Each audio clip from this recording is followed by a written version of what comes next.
Hi, everybody. I'll do a very brief intro. I know they provided a little bit of a written bio. There's a couple things that weren't mentioned that might be interesting.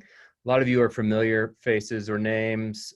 Some of you haven't seen in a while, a couple of new faces. So thanks for having me. I've been in the Methow for about 19 years, and it's really thanks to Holden Village, a unique retreat center intentional community way up Lake Chelan, that brought me to the Methow. Actually, I moved here 19 years ago to grow food for Holden. So I had lived there for a year and really wanted them to have a local food source.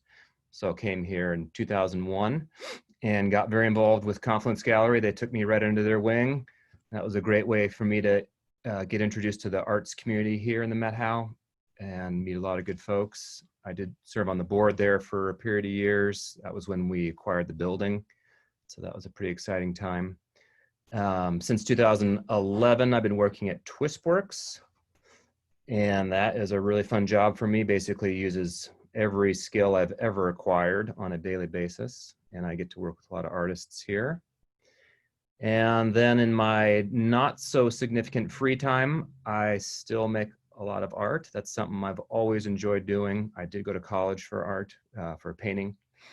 And so when I am able, I spend time in my studio, mostly paintings, sometimes sculptures, and that's what I'm going to talk about today. Any questions before I go into what inspires me and how I make stuff? All right. Well, it's kind of interesting and ironic. As I was thinking about what I wanted to say and how to center this little conversation, I was appreciating that this summer we have been free of smoke, and then yesterday it rolled in, and maybe that was just yesterday, but so far it's been a pretty good year. A lot of my artwork that you'll see later has quite a bit to do with wildfire and response to it, and how I've taken it in to be something that I think is very symbolic on a personal level. So a big event happened for me about 9-10 years ago. I got divorced. My young son was 3 at the time, and it was really traumatic for me to see his mom move back to Seattle and him go with her. So he spends some of his time in Seattle, some of his time here. But it was really a devastating chapter in my life. And it does have a happy ending. We are all great friends, and I see him a lot. But it created a real grieving period for me. And I sought solace in the mountains more than anywhere else. So that picture you see in the background is taken from Crater Mountain, and it's looking west towards the Methow during the Carlton Complex fire. But what I really did to kind of heal myself and get through that grieving period was go into the mountains as much as I could. I found a lot of solace there. I felt like it was just kind of a vast space that could absorb sadness and help me deal. And then I got really into making paintings out of those experiences. And so I was always journaling when I was in the mountains, drawing sketches, just soaking in that experience, and then spending time in the studio making paintings of places that I had been that were impactful and transformative for me. Also along the way, I came across this book, Poets on the Peaks, which I would recommend as a great read. It is very Northwest centric, and it tells the story of Gary Snyder, Philip Whalen, and Jack Kerouac, who all spent time as fire lookouts in the 50s. Gary Snyder was the first. He was on Crater Mountain, which is basically his lookout is where I'm standing in this photo that we're looking at. So it was a bit of a sojourn for me to go check that out. But he was there in 1952. This is before North Cascades Highway was in place. So he was looking at a very massive wilderness around him when he spent a summer there. That book really resonated with me because it was a way for me to extend the fantasy of being in the mountains, essentially imagining myself like them, spending a summer at a lookout by myself. You know, they worked on their poetry. I think their summers all transformed their writing and really catapulted them forward. They were young, they were meditating, reading a ton. They basically said they got paid to read up in the lookout. And so that became for me a very iconic symbol, the lookout. And so this next image, whoops, let's see if I can move it forward. This next image is a Hidden Lake lookout, another place that I went to. This is outside of Marble Mount. There's only a fraction of the original lookouts left. We happen to be fortunate in the Methow and have 5. Some of them are in great shape and some of them are quite old. This is a really beautiful one that I like going to. And then this is the one where Jack Kerouac spent a summer at Desolation Peak up close to Canada. So as I was kind of fantasizing about how amazing that would be to spend a summer in a lookout, making art, looking at the mountains, really being immersed in the mountain landscape, I knew I couldn't do it. I couldn't quit my job, leave my son, go and be in the mountains for a full summer. So I decided to build my own lookout. And I started doing that at Twistworks. It was kind of a unique opportunity because I was managing a project to remodel an old fire warehouse, one of our biggest buildings on the campus here. And what I saw in that remodeling project was, oh my gosh, there's 20 windows from the 30s.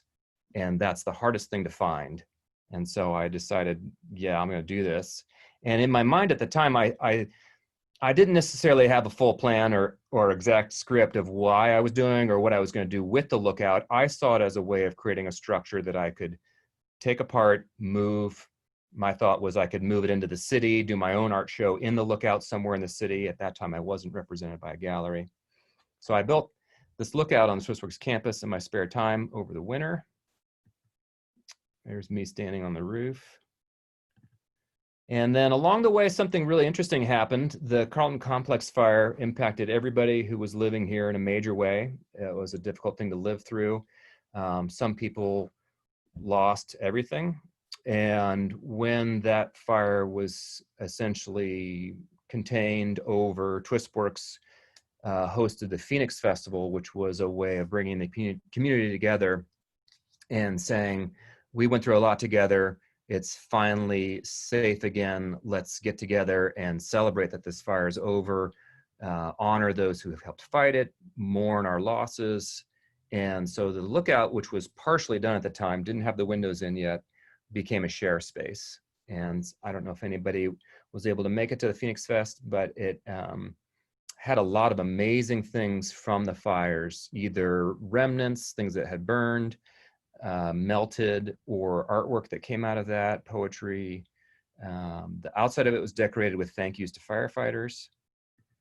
Here's an image of a collection of things that were remnants from the fire. I have this thing in my office, actually. I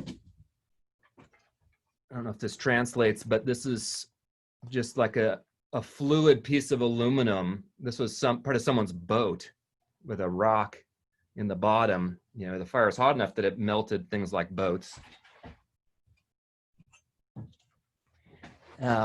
So the share space was an unexpected chapter in the life of the lookout, and the unexpected thing is going to be kind of a theme with the lookout. But what I really found impactful was that I was seeing the mountains as a place of healing.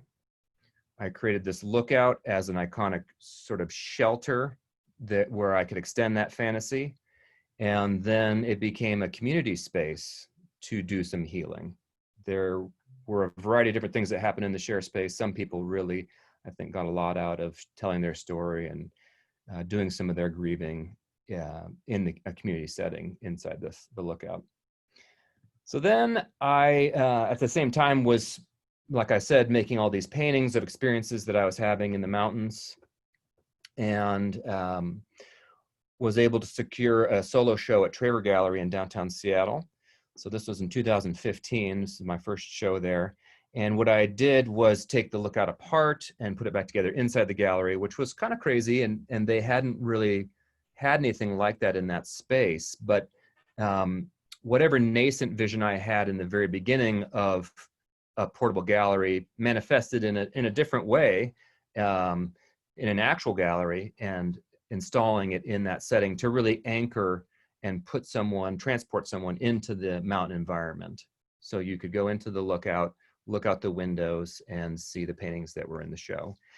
If you look through the windows of the lookout in this image, you see a 14-foot painting that I did of that first slide that we looked at. So that view from Crater Mountain, I have a giant painting that's really anchoring the lookout as if it were on top of Crater Mountain, and Gary Snyder's in there writing his poetry. So that really kind of came together. And then, of course, I took it apart and brought it back to the Methow. And this whole time that I made this thing, I was not really thinking that my primary goal was that this is an object I'm trying to sell. But I thought it had lived enough of a life at this point already. And then I got contacted by the Burke Museum, and they wanted to include it in a show called The Wild Nearby. And their idea was there's some degree of wild or wilderness everywhere, even if you're in the city. And they were encouraging people to be curious and look and try and find what that could be for someone wherever they live. And so they created this Wild Nearby exhibit that was very Northwest centric. It included a little bit about lookouts and that history. It included a collaboration with the Duwamish tribe and some archaeology that they had been doing. I think they were able to dig back 10,000 years in one giant hole that they were digging. And they had a lot of those things on display. They had a lot of, whoops, skip that. They had a lot of different animals on display. And so it was really neat to go from a gallery setting, which had a certain audience, to a much bigger audience at a museum setting, and have a lot of people, school groups, come through there and have an experience through the lookout. So then, of course, when that was over, I took it apart again and brought it back to the Methow. And every time I'm taking it apart, that means a 30-foot U-Haul, which driving that around Seattle was kind of fun. And got it home, whoops. And then sure enough, it did actually sell, which was kind of a surprise. And the couple that bought it decided to donate it to Twistworks so that it could be enjoyed by the public. So this is where it sits now, and that is literally 500 feet from where I built it. So it had this amazing journey and came full circle back to its origin. And in a way, I think as kind of a bonus, also acknowledges and honors the history of Twistworks' origins being the U.S. Forest Service complex. And so there's this iconic structure back on campus in a way. And this is available to be used by anyone right now. It's a nice little meeting space for individuals, and the school uses it. So it's really cool to be able to see that on a regular basis and have it come back home. So this all essentially was a period of 2 or 3 years, started with grieving, a lot of time in the mountains, really becoming attached to this iconic structure. And I kept going on this thread, and that's where we're going to go next in the slideshow. But what I started to really focus on next was the way that the mountains experience wildfire. That's a natural phenomenon. And then what comes afterwards is regeneration.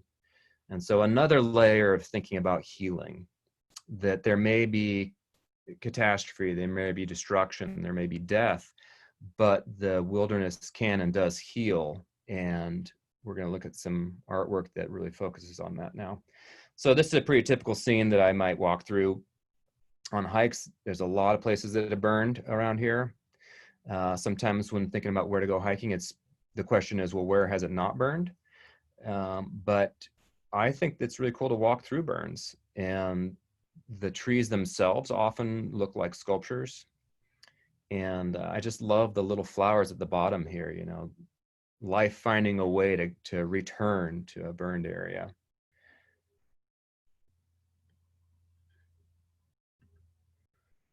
This is more of a detail moment where was hiking and I noticed just this really interesting collection of things on the ground. It's a much more smaller scale, but there was something about this that I liked enough to take a photograph. And then when I got home and I was in the studio and I was looking at the photographs from a hike, I decided to make a painting out of this. And so we're going to walk through the steps involved in making a painting. So this is the source inspiration. And here is fairly early. And essentially what I've done so far is I've taken masonite, which is like a pressed sawdust and glue flat panel material. And I've glued it down to a frame. I've modified the bottom edge. So this is no longer a rectangle. This is a unique shape. I've cut into it to create sort of a feeling of distress or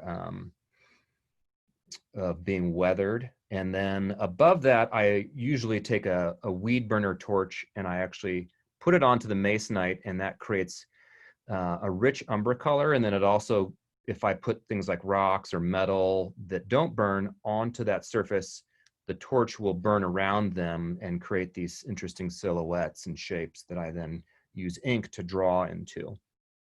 And one aspect of my process is that when I was in college, I discovered that if you're in complete darkness, the mind is still creating images. You're still seeing something. And so I started to try and draw what I was seeing. That's what this image is about. So I don't do this as much anymore, developing things this far, but essentially this drawing involves that beginning process of drawing in the dark, which is very gestural, very wild, very raw, very subconscious. That's what I would do in the mountains into my journal. I would, when it's dark and I'm by myself, I would just draw onto the pages, not really try to take it any further. And then next day, look at it in the light and sort of develop what happened in the more gestural phase into something like this. So this is ink and charcoal. And what I've found to be an interesting way to do paintings is to take that raw subconscious, more sketched imagery, do that with ink onto the masonite, and then paint over the top of it. So if I go back, you can see how I've started to do some of that ink work into the masonite that I have put the torch onto. And as far as the whole process of making a painting goes, this is probably the most interesting part for me.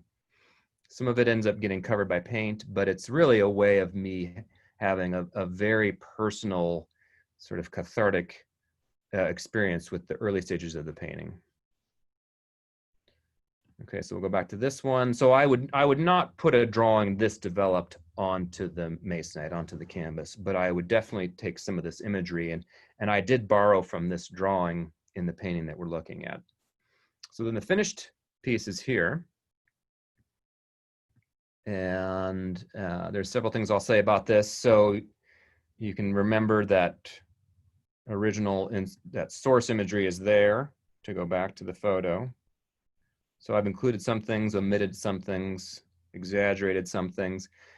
Can you guys see my cursor? Maybe just nod if you can see my cursor.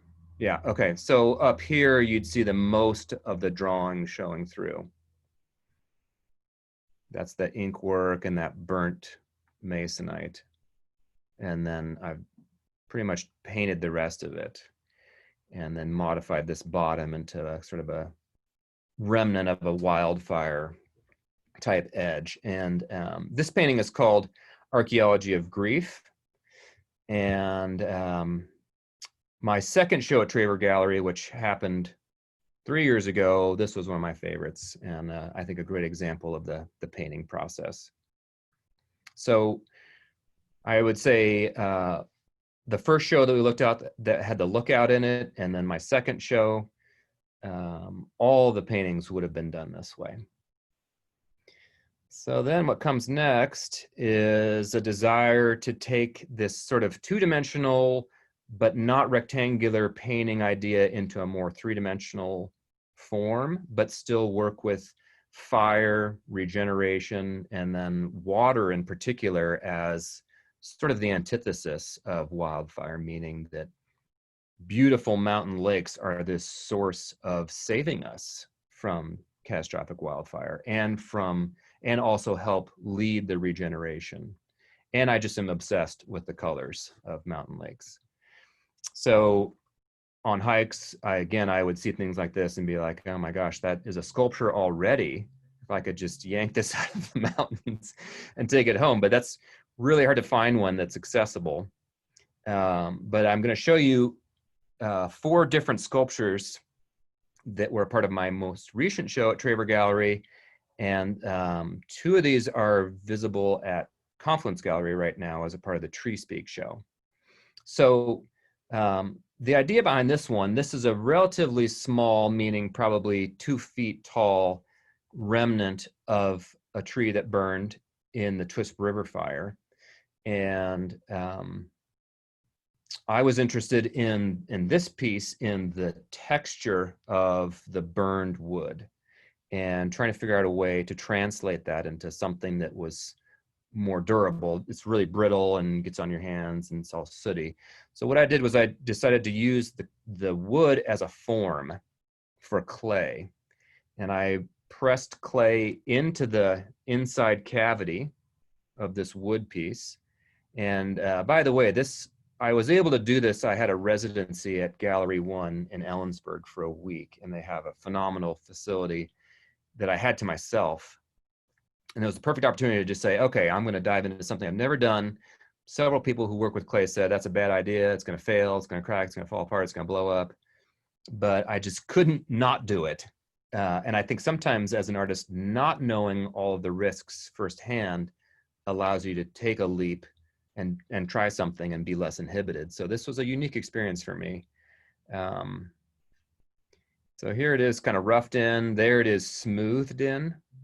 And again, the part of the clay that you can't see is getting pushed into the wood remnant from the wildfire. And then you can see I've pulled away a section of it, and it pressed into the clay and it transferred the texture, for the most part, the way that I was hoping. This is the 3rd attempt. The first 2 were not as successful. The first one I don't really want anybody to see. The second one was better, but this 3rd one I thought was really starting to get somewhere. And so there I've taken all of the wood form back off, and you can see just this amazing texture that only wildfire creates, that you can't really make, but the clay transferred it really well. On the right side, that knot hole was really hard, but that's my favorite part of the whole thing. And then this is the same piece. Now it's been fired and I've painted it. So it was interesting for me to go from painting and using a torch to help create the patina to using fire to create a ceramic piece. And here's the reverse, the front side. And so the part of the clay that was smooth, I've painted.